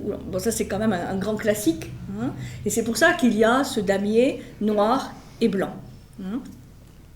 Et donc, il faut conquérir un territoire, hein, tout ça se passe sur un échiquier qui symbolise le territoire à conquérir. Alors, ce qui est intéressant, c'est que c'est donc un jeu qui est venu d'ailleurs, enfin qui est venu d'Orient, hein. Peut-être Chine, parce que finalement, ça serait aussi une origine chinoise, mais on ne sait pas trop. En tout cas, Inde, Perse, Arabe, chinois, et ensuite ça vient en Occident. Et quand ça arrive en Occident, au Moyen-Âge, beaucoup d'éléments déroutent les Occidentaux. Hein, ça c'est intéressant, parce qu'aujourd'hui c'est complètement intégré, hein, le jeu d'échecs, mais à l'époque c'est vraiment l'étranger, un jeu étranger. Et par exemple, le but même du jeu qui vise à empêcher un roi de se déplacer, hein, pour le proclamer mat, hein, échec et mat, est quelque chose, c'est-à-dire mat, ce qui veut dire mort, hein, est quelque chose qui choquait les Occidentaux.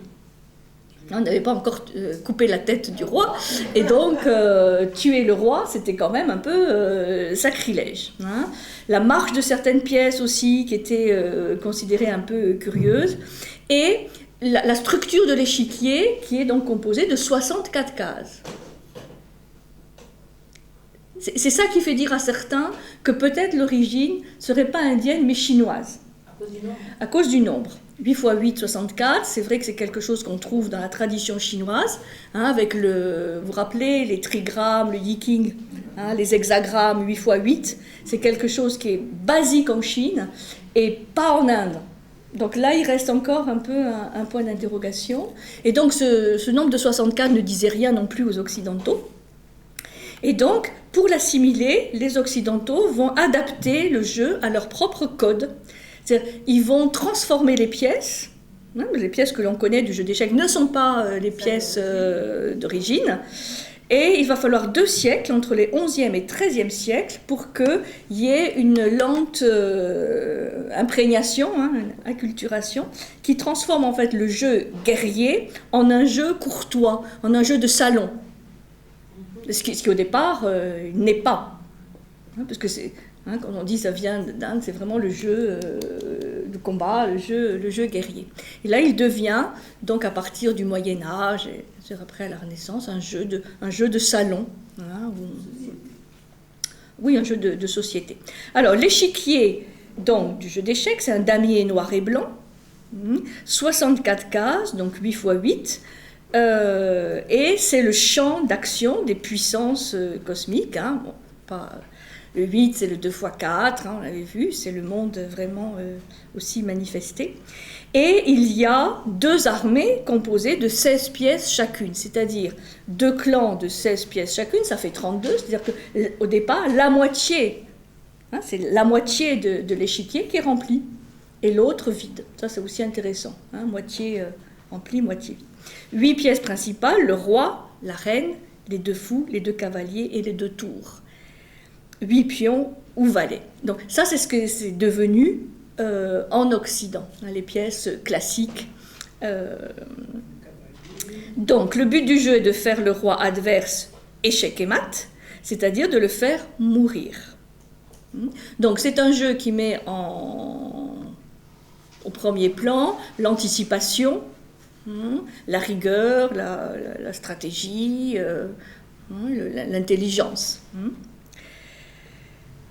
Ce qui est intéressant, c'est qu'il a toujours été associé, ce jeu d'échecs, tant par ceux qui le pratiquaient que par sa structure, à un jeu de pouvoir.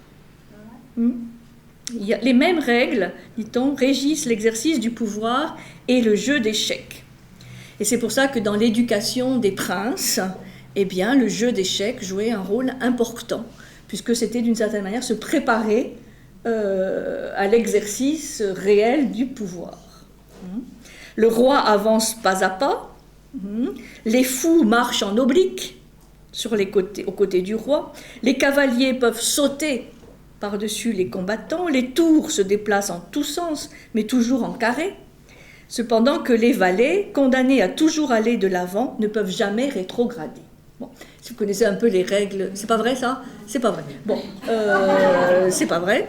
Voilà, moi je suis pas une joueuse d'échecs, donc il faut toujours se méfier de ce qu'on lit.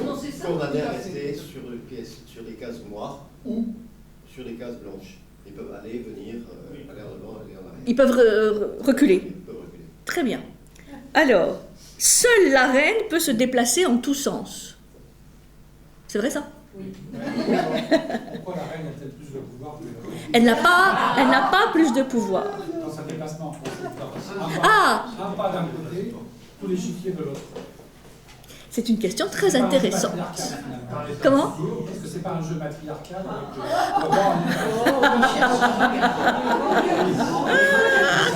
en Alors, j'ai la réponse. Seule la reine peut se déplacer en tous sens, dotée d'autant de pouvoir que le roi. Mais, hein, pour te rassurer que nous sommes quand même encore dans un système un peu patriarcal, elle est sacrifiée avant lui.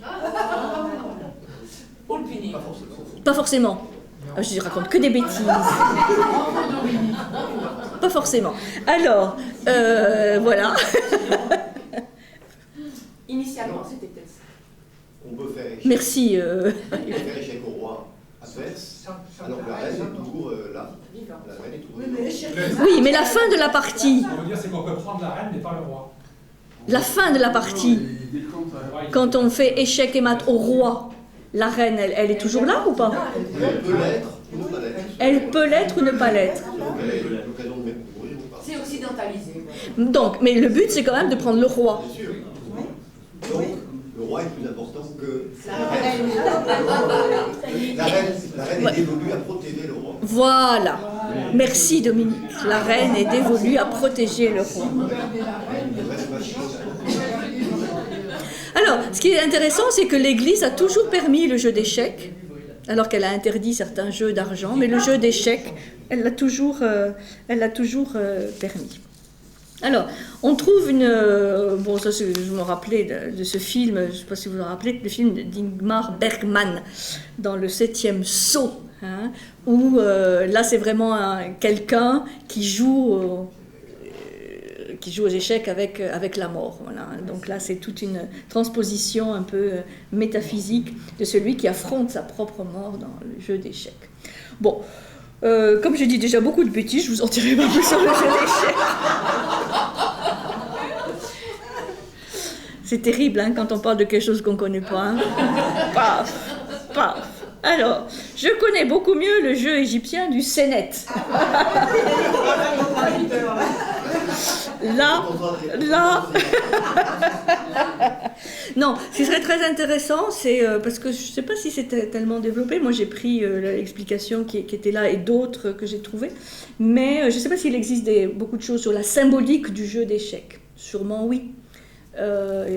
Mais ça serait intéressant justement de se plonger sur la signification de ce que peut faire chaque pièce, peut pas faire. Enfin, puisque c'est une adaptation. Mais justement, ça serait intéressant de voir en quoi les Occidentaux ont adapté. Qu'est-ce qu'ils ont modifié à part la forme des pièces. Ça serait vraiment intéressant. Mais ça doit exister. Mais bon. Ah, c'était... il y avait même des animaux. Hein, c'était pas que des... oui, il y avait... bon, je crois que le roi était toujours là. Hein. Ça, c'est... puisque... Mais je ne sais pas exactement qu'est-ce qu'il y avait dans les... Mais c'était assez varié hein, d'un pays à l'autre. En plus, ça a été transformé. Et c'est un jeu, vous voyez, qui reste quand même encore assez mystérieux, puisque là, j'ai lu quand même pas mal de choses sur l'origine. Donc l'Inde, la Perse, la civilisation arabe, ça semble être un consensus. Et puis certains disent, bah non, pas du tout. C'est 64, ça vient de Chine.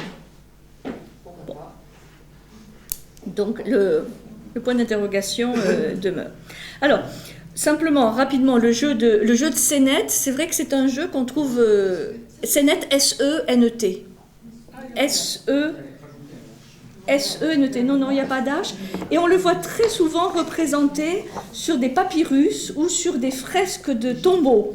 En Égypte, hein. C'est l'Égypte... vous voyez ce genre de... Bon, là, on ne voit pas très bien, mais là, vous avez un papyrus avec le défunt. Alors là, c'est souvent le défunt qui joue au jeu de Senet, qui est un jeu de table, hein, avec des pions, pareil. Et donc là, c'est le défunt et qui est accompagné de son épouse, hein, comme souvent. Puisque c'est un jeu qui souvent se jouait effectivement en couple ou avec les dieux. Hein. Donc là aussi, il y a toute une symbolique cosmique, mais aussi eschatologique, dans l'au-delà. Hein, on joue son destin avec des dés et des pions.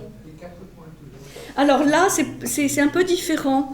On a un plateau de 30 cases, 10 en longueur et 3 en largeur. Donc c'est pas la forme quadrangulaire, là, par contre. Intéressant. C'est intéressant. 30 sur 10, ça pourrait évoquer, alors là c'est une hypothèse, en fait la vallée du Nil. Puisqu'en Égypte, c'est quand même beaucoup du désert. Hein, et puis il y a la partie fertile qui est le Nil et puis les rives. Donc ça pourrait éventuellement représenter cela.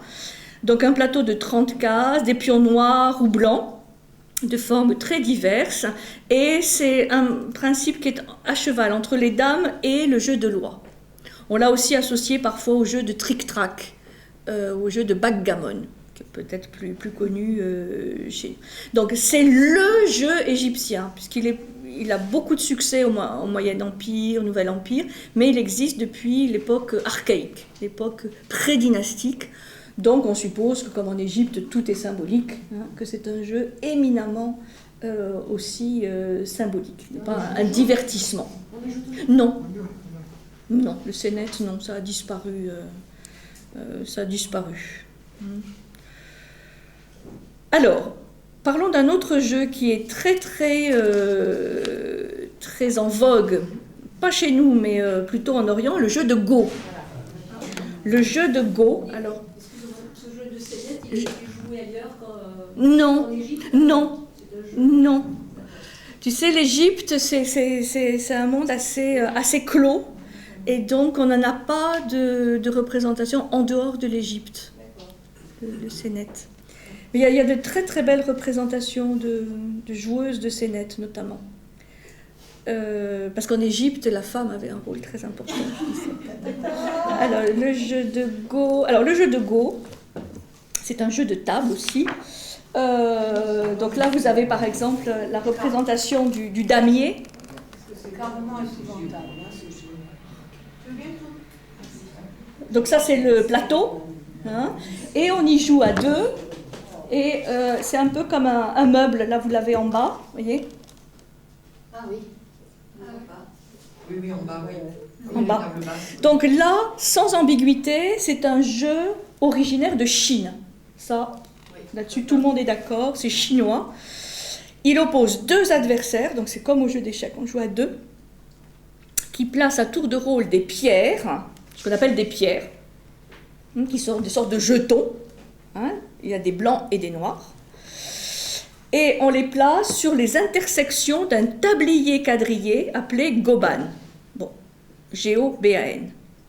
Le but du jeu, c'est de contrôler le plan de jeu en y construisant des territoires. C'est vraiment un jeu de stratégie, assez complexe, hein, vraiment le jeu de stratégie par excellence, où on construit des territoires et où les pierres encerclées deviennent des prisonniers. Donc c'est un jeu de conquête, où on fait des territoires, on conquiert des territoires, on fait des prisonniers.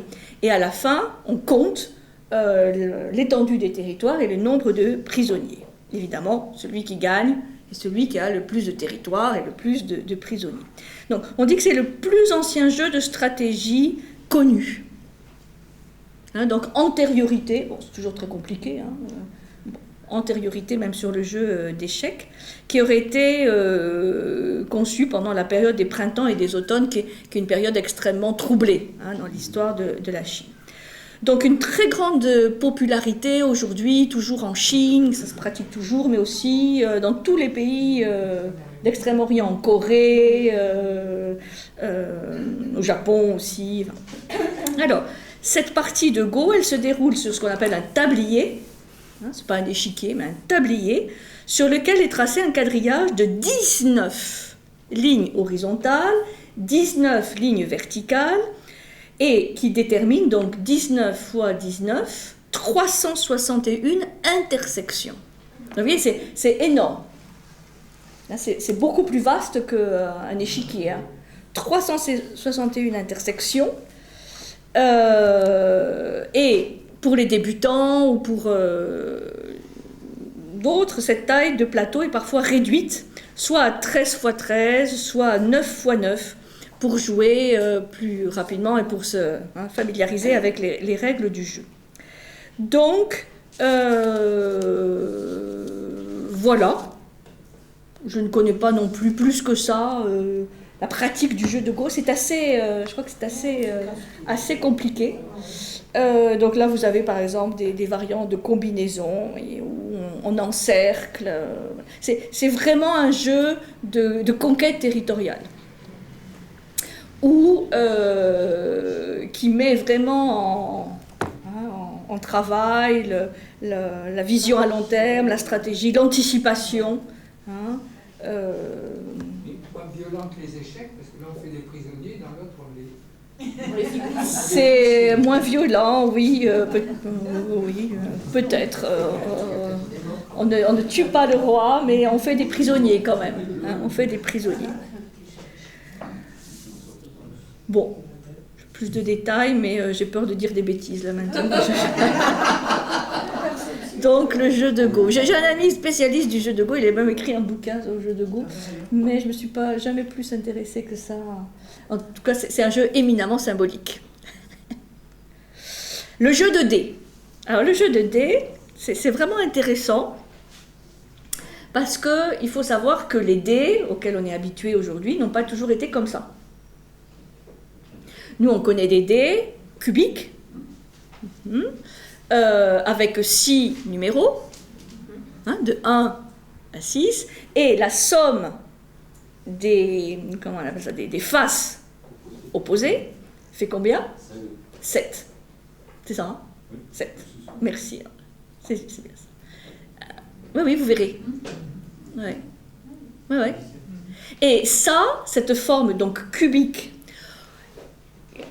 qui veut dire qu'en fait on a a priori autant de chances quand on lance un dé de tomber sur une face plutôt que sur une autre.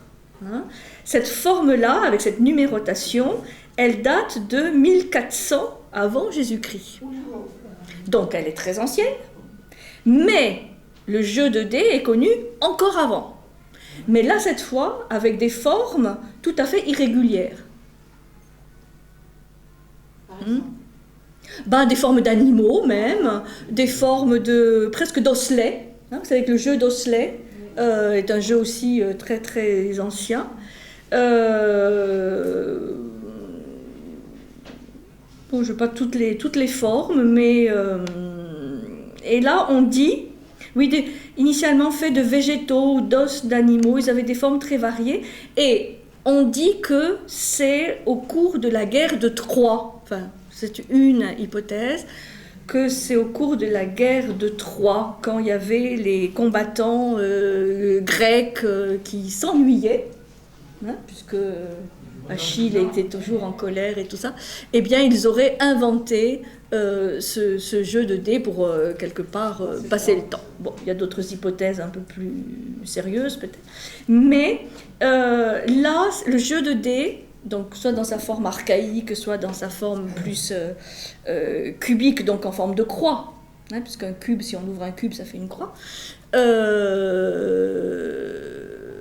c'est une continuité ou une résurgence d'un jeu oraculaire, puisque là c'est vraiment le hasard, la chance qui fait que donc le jeu du 421, c'est comme ça, il n'y a pas une énorme stratégie quand même. Donc ce qu'il faut savoir, c'est que le jeu de dés, le jeter de dés, le lancer de dés, accompagne beaucoup de jeux de table. Donc c'est un accessoire absolument indispensable. Le jeu des osselets aussi est intéressant, là probablement très archaïque, là qui est une sorte de jeu aussi d'adresse, mais probablement aussi symbolique. Mais là j'ai rien sur le jeu des osselets. En Afrique, on joue beaucoup aux osselets.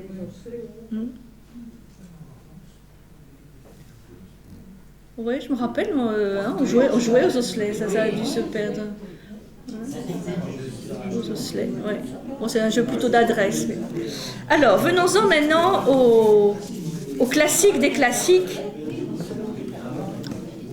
Au classique des classiques, qui est le jeu... Non, pas de cartes. Je ne vais pas parler du jeu de cartes parce qu'on avait vu l'année dernière le tarot. Le jeu de tarot qui est peut-être probablement le jeu de cartes le plus symbolique. Donc je ne vais pas parler des jeux de cartes. C'est ce que je connais le mieux, mais je ne vais pas en parler aujourd'hui. Je veux dire, je connais le mieux. Non, je connais pas le poker, non. Je joue pas sur Internet. Okay. Alors, le jeu de loi. Voilà. Tout le monde a joué au jeu de loi. Ouais. Alors ça, c'est une formule un peu anglaise. Rules to be observed. Oui, c'est anglais, à gauche. Et sinon, vous l'avez là un peu plus petit. Il y en a des milliers et des milliers de versions différentes, hein, le jeu de loi. Alors, c'est vrai que là, je l'ai redécouvert un peu parce que je ne trouvais pas ça forcément très passionnant, le jeu de loi, hein, ce qu'on peut dire. Voilà. Bon, là, je vais essayer de vous en montrer le côté plus symbolique, c'est assez intéressant. Bon, c'est un labyrinthe. Hein, donc, c'est une spirale. On part de l'extérieur et on va au centre jusqu'au château, ce qu'on appelle le château de loi. Bon, alors, il y a quand même quelque chose que j'ai trouvé intéressant, c'est que certains disent que c'est une préparation au jeu d'échecs. Et ils se basent, pour dire cela, que dans le jeu de loi, on a 63 cases. Il rigolait. Et qu'avec le jeu d'échecs, on passe à 64. Bon, écoutez, hein, moi, je vous laisse juger. Non, mais certains disent que celui qui parvient au château de loi peut désormais accéder au jeu de la connaissance. C'est-à-dire, au fait que dans le jeu de loi, il y a quand même de la chance. C'est un jeu justement qui se joue avec des dés. Alors que, bon, le jeu d'échecs, c'est quand même un peu plus l'intelligence, l'anticipation, la stratégie. Et donc que, quelque part, pour accéder au jeu d'échecs, il faut déjà être initié au jeu de loi. Bon, je vous le livre tel quel. Donc, c'est une spirale de 63 cases, en 3 spirales, et il y a une noix disposée toutes les 9 cases. C'est-à-dire, on a 7 cycles de 9 cases. C'est 63 cases, hein, c'est quand même 7 fois 9. Quand même. Richard. 63, 7 fois 9. T'as pas pensé? Et 7 et 9, c'est pas rien. Donc, c'est quand même symbolique. Hein, le nombre 7, le cosmos, les 7 planètes, les 7 jours de la semaine, les 7 notes de musique, enfin bon, c'est quand même la Terre. Hein. Et le 9, 3 fois 3, hein, donc c'est le nombre du ciel multiplié par lui-même. C'est donc aussi, quelque part, l'initiation. Donc, c'est un jeu initiatique. Qui semble anodin. Oui. Mais on a quand même là un jeu où, vous allez voir, il y a un certain nombre d'épreuves de la vie qui sont représentées. Alors, On peut aller en prison, hein? Oui, tout à fait. On peut tomber dans le puits, on peut aller en prison. Voilà. Alors, ce qu'il faut savoir, c'est que ce jeu de loi, quand même, il a eu un succès fou hein, dans les salons à partir de la Renaissance. François Ier en a envoyé un exemplaire à Philippe II, roi d'Espagne, et toute la noblesse madrilène jouait au jeu de loi. Bon. Alors, pourquoi loi, d'ailleurs? Pourquoi loi? Oui, alors certains disent que c'est les oies du Capitole hein, qui auraient protégé les Romains de l'approche des Gaulois, mais aussi, bon, loi, ça vient du latin aoca, lui-même dérivé de avis, oiseau, qui est lié à l'annonciation d'un danger. Donc un animal, un oiseau un peu prophétique. Donc on peut aussi voir ce jeu de loi comme un jeu presque prémonitoire. Et quelque part permettant de se préparer aux épreuves qui vont arriver. L'oie a souvent été considérée comme un animal sacré. En Égypte, on voit beaucoup de représentations d'oies, en Chine, etc. Donc, ce jeu de loi, il est probablement un des plus universels, parce qu'on va le trouver partout, en Chine, en Égypte, en Afrique, chez les Celtes, enfin bon, on le trouve partout. Alors, au-delà du 7 et du 9, il y a 7 épreuves principales qui jalonnent ce parcours du jeu de loi. C'est dommage, André, tu ne connaîtras pas les arcanes du jeu de loi. Alors, allez, en 5 minutes. Tout d'abord, il y a des cases qui font avancer le joueur avec des ponts situés sur les cases 6 et 12. Dans les cases 6 et 12, donc des chiffres, des nombres pairs, vous avez des ponts. Bon, après, il faut être renvoyé à la symbolique de ce qui est représenté, la symbolique du pont. C'est pas rien, le pont. Oui, c'est le lien, la passerelle entre le ciel et la terre, aussi souveraineté, hein, le pontifex, le rex pontifex, celui qui fait le pont entre le ciel, les hommes. Enfin, c'est un lien, enfin, c'est un symbole immense, le pont. Donc, le pont, il est représenté sur ces 2 cases, 6 et 12. C'est-à-dire, si on arrive à la case 6, on va directement à la case 12. Donc, il unit tout autant qu'il sépare, il apparaît à la fois bénéfique et maléfique, hein, jeter un pont, couper les ponts, enfin bon, vous avez plein de choses très symboliques à partir du pont. La case 19. La case 19 représente une auberge. C'est la première des 3 cases qui arrête le joueur. C'est-à-dire quand on est là, on s'arrête. On est stoppé dans son parcours. Après s'être nourri, après avoir repris des forces, il faut bien digérer, assimiler, se reposer. Rien ne sert de se précipiter, en même temps, il ne faut pas s'y attarder indéfiniment, sinon on y perd son temps et son argent. C'est un arrêt nécessaire, mais point trop n'en faut. C'est-à-dire, voilà, il faut pouvoir aussi en partir. Cela est essentiel car se nourrir physiquement ou spirituellement et donc accumuler de la connaissance ne sert à rien s'il n'y a pas un temps de réflexion ou de méditation.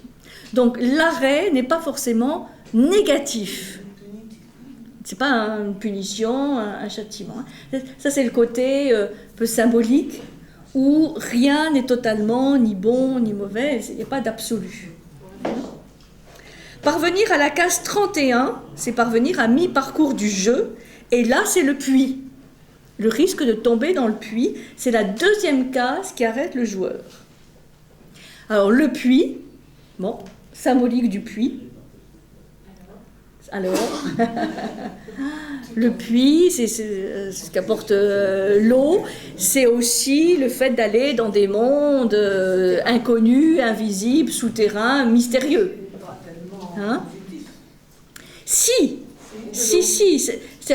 L'intérêt, c'est de voir que, justement, pour sortir, jouer avec des enfants, pas que le côté positif, j'avance, ou je suis arrêté, c'est une punition, mais voir le côté, justement, plus symbolique, donc ambivalent. Rien n'est totalement positif ou négatif. Donc, il y a le puits, on peut tomber dans le puits, c'est positif dans le sens où ça donne accès à des mondes inconnus et inconscients. C'est l'inconscience, le côté souterrain, symbole aussi d'abondance, source de vie. Oui, alors après, le puits, c'est un symbole hyper riche. Hein, dans Le Petit Prince, il cherche un puits. Le puits, c'est souvent au centre du village. On vient chercher l'eau, lieu de rassemblement. Enfin, c'est extrêmement riche. Donc, pour dire que dans ce jeu un peu qui peut sembler bébête et anodin, il y a beaucoup de symboles. Donc, 31. Le puits, c'est aussi le gouffre, le néant. Là, on peut aussi se noyer, mais aussi on peut trouver un trésor. Hein, dans des contes, il y a le trésor au fond du puits. Hein, il y a un seau aussi, oui, pour le remonter. Donc, c'est l'accès qui permet d'approcher la connaissance du monde, la connaissance de soi, disons, sortir aussi des contingences quotidiennes. Et alors, ce qui est très intéressant, c'est que la sortie du puits est liée à l'attente de l'arrivée d'un autre joueur. C'est-à-dire, on ne peut être sauvé entre guillemets, que par un autre. Voilà, donc ça c'est le côté très intéressant, le côté social. On ne peut pas sortir tout seul du puits. Intéressant. Hein? Cela nous indique la nécessité de l'autre pour notre progression, au cas où on aurait pu penser qu'on pouvait s'en sortir tout seul. Voilà. 42, la case 42, il y a un labyrinthe. Elle invite le joueur à retourner à la case 30, donc là on rétrograde. C'est la même chose dans la case 58. On revient en arrière. Donc là, ça veut dire qu'il faut du temps de maturation. Le labyrinthe, c'est un parcours long, lent, difficile, où il faut parfois intégrer, rétrograder, reculer, apparemment rétrograder, mais pour intégrer les nouvelles choses et revenir plus aguerri. Mais ça peut faire vraiment réfléchir. La case 52, là c'est la prison. C'est la troisième case qui ralentit le parcours. Donc on a l'auberge, le puits, la prison. C'est un lieu clos, bon évidemment, privant de liberté. Et c'est un moment où on peut nous faire un peu d'introspection. C'est très bon la prison pour ça. Là aussi, je ne parle pas d'expérience. Faire un point sur soi pour ne pas tomber dans l'erreur une nouvelle fois. Donc, hop, on est stoppé. Donc, ça, c'est toujours comprendre pourquoi on est stoppé, à quoi ça peut servir d'être stoppé, s'arrêter. On sait bien que dans la vie réelle, parfois, quand on a un accident qui nous stoppe, c'est souvent bénéfique, mais on le comprend après. Bon, la case 58, il y en a 63 tout. 58, c'est celle de la mort. Donc je crois qu'il y a une tête de mort, tête de mort, qui nous oblige à retourner à la case départ. Alors ça c'est intéressant. C'est intéressant. La mort, voilà, on revient à la case départ. Donc, ben oui, mais bien sûr qu'il faut le voir comme ça. C'est un nouveau cycle. On meurt et on renaît. Et oui, c'est beau. C'est beau. Ça, c'est... Voilà, donc vous allez rejouer au jeu de loi, je suis sûre. Hein, Richard? Là, comme ça, voilà. Là, ça prend tout son sens. Mais voyez, c'est ça qui est... La dégradation du social, que je disais tout à l'heure. On joue, mais on sait plus ce qu'on fait. C'est extraordinaire, cette histoire. Voilà, donc, c'est une case redoutable, mais c'est une case, en fait, ambivalente dans la mesure où elle nous permet d'arriver, nous donne plus de chances de terminer la partie que quand on arrive, par exemple, à la 62. Parce que la 62, pour faire 62 à 63, alors que 58, bon, ça veut dire que peut-être la partie, elle était mal emmanchée, donc on revient au point de départ et on recommence sur de nouvelles bases. C'est pas beau ça? Comme des fois dans la vie, on est obligé de recommencer sur de nouvelles bases. C'est-à-dire on meurt, voilà, et on recommence. C'est bien, non? C'est très encourageant. On va tous s'acheter des jeux de loi. Mais sauf le jeudi matin. Je ne veux pas le jeudi matin. Voilà. Donc, c'est... Vous nous donnez quand même quelque chose d'affreux, parce que si on essaye d'expliquer ça à nos petits-enfants, on va nous interner en disant ça y est, le pépé.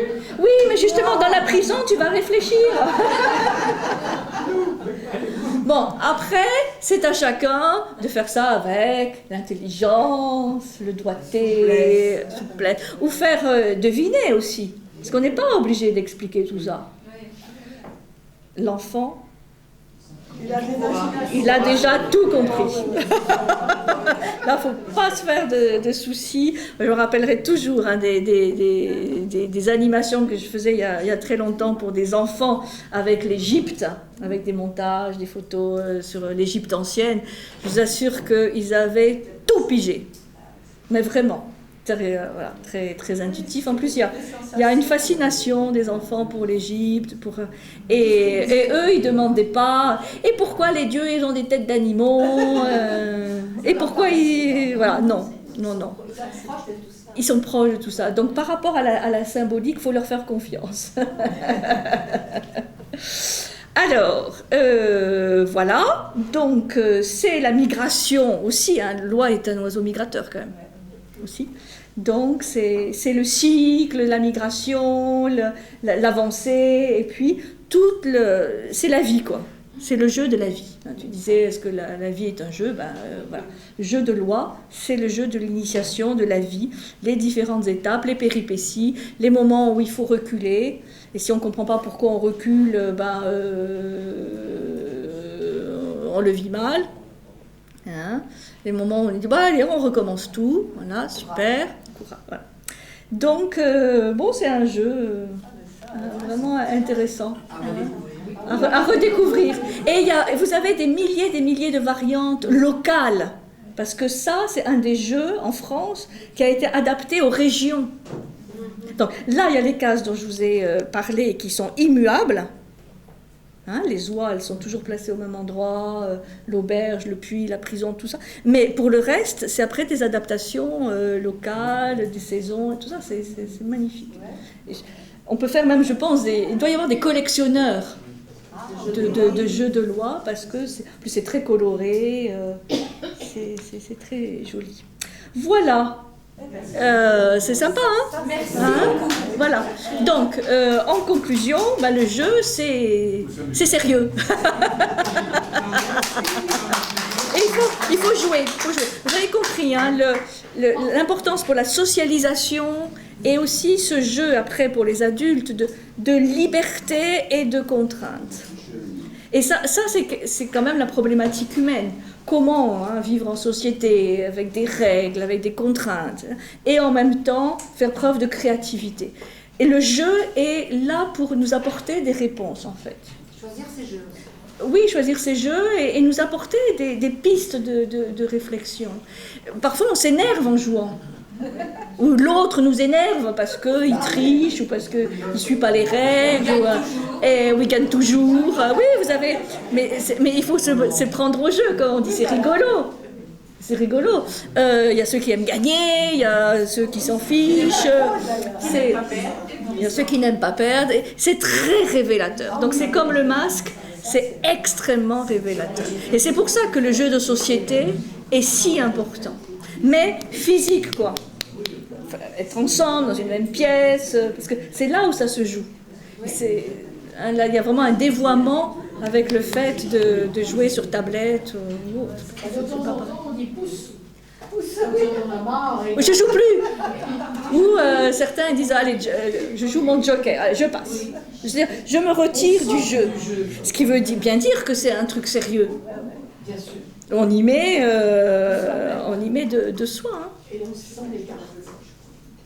On sent les cartes. Il faut savoir qu'on joue. Oui, mais c'est très subtil. C'est très subtil. En fait, quand on est prêt au jeu, il y avait ceux qui jouaient au jeu et ceux qui jouaient au poker. Il y a eu, dès la première année, il y avait des clivages et on n'a jamais fréquenté. Entre les joueurs de poker et les joueurs de bridge. Oui, ça veut dire que c'est pas les mêmes choses qui sont. Non, mais je n'avais pas pensé à ce que tu as expliqué au début. Effectivement, par le jeu, tu vois la psychologie. Oui. Le poker, c'est pas la chose que j'ai. Oui, mais ça me fait penser aussi aux enfants. C'est comme avec les contes. Quand on dit qu'aux enfants, il faut raconter les contes qu'ils demandent. Parce que c'est les contes dont ils ont besoin pour se structurer. Et pas leur dire, je t'ai déjà raconté hier, ça suffit, quoi. C'est toujours le même. Bon. Et ils ont besoin, comme disait... Et pour les jeux, c'est pareil. Pour les jeux, c'est pareil. S'il y a un jeu structurant, c'est bien celui-là dont ils ont besoin.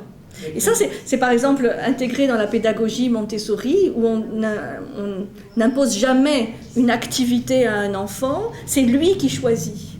Parce qu'on fait confiance à l'enfant dans le fait de savoir ce dont il a besoin. Et de répéter autant de fois qu'il... autant de fois qu'il... quelle était la clé du conte que vous avez lu au début? La clé?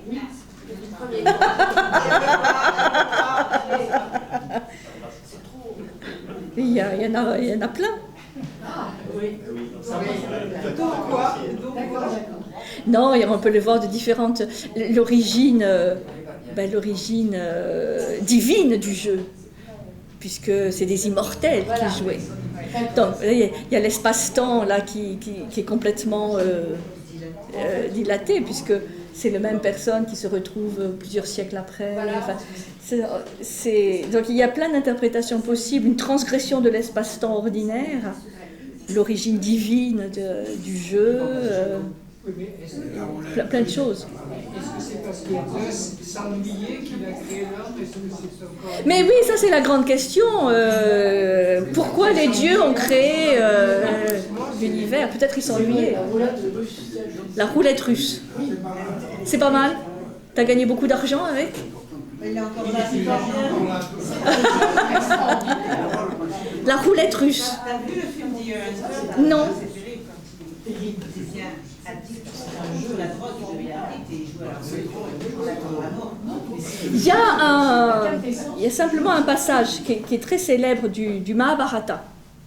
Vous vous rappelez le Mahabharata, le Mahabharata, il y a à un moment donné un épisode qui est totalement extraordinaire, tragique, où on fait jouer, il y a, comment il s'appelle, Dhritarashtra, qui est un personnage pur, éthique, bon, qui a toutes les qualités du monde. Il n'a qu'un défaut, c'est qu'il a une addiction au jeu, quoi. Et donc son adversaire le sait et commence une partie de jeu de dés. C'est absolument extraordinaire et il commence à jouer. Alors il joue son terrain, il joue sa maison, et puis il joue ses serviteurs, il joue sa femme, il joue ses frères, enfin bon, il n'a plus rien. C'est extraordinaire ce passage, vous l'avez vu peut-être chez Bruch ou dans d'autres représentations théâtrales. Et là, c'est vraiment le destin qui se joue, enfin le destin de l'Inde en fait, qui se joue avec cette partie. Et quand il a tout perdu, il est obligé de partir en exil, quoi. C'est là aussi, il y a un moment dans l'histoire qui est tout à fait passionnant. Et c'est là où on voit, c'était la seule faille du personnage, qui à part ça était magnifique. Et là, c'est une pulsion, une passion, mais dévorante, quoi. Et prêt à jouer quand même ce qui lui était le plus cher, tout. Et là, c'est vraiment intéressant, cette dimension du jeu. Ouais. Et après, effectivement, ça oriente le destin le sien, mais aussi de ses frères. C'est un moment très important dans le Mahabharata. Alors, on se quitte un peu, hein, et on se retrouve le 26 avril.